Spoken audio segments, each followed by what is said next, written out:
Ivana Alawi at Dustin Yu magkakaroon raw ng malaking proyekto.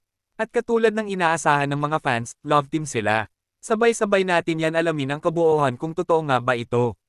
Bago tayo magpatuloy, nais lamang namin humingi ng isang pabor na kung bago ka pa lamang sa aming channel at hindi ka pa nakakapag-subscribe, ay mag-subscribe na para lagi kayong updated sa mga trend, at huwag mag-skip ng video para wala kayong ma-miss na impormasyon.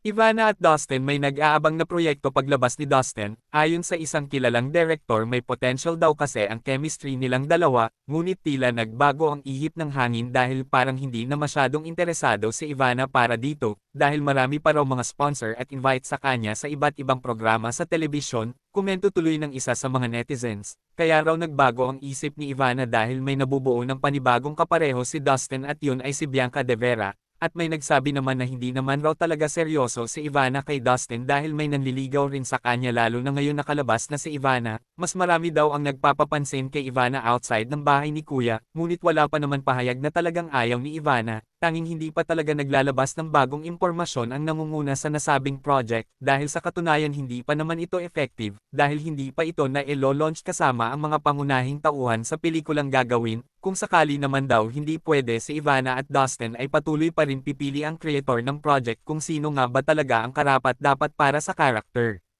Ika nga ng isang veterano na artista sa industriya talaga ng showbiz, pana-panahon lang ang kasikatan, kaya naman kung patuloy pa rin ang mga supporter nila hanggang dulo, swerte na lang. Kayo, ano ang masasabi nyo tungkol dito? Magkomento lamang sa comment section at huwag kakalimutan na mag-subscribe para lagi kayong updated sa mga trend. Maraming salamat!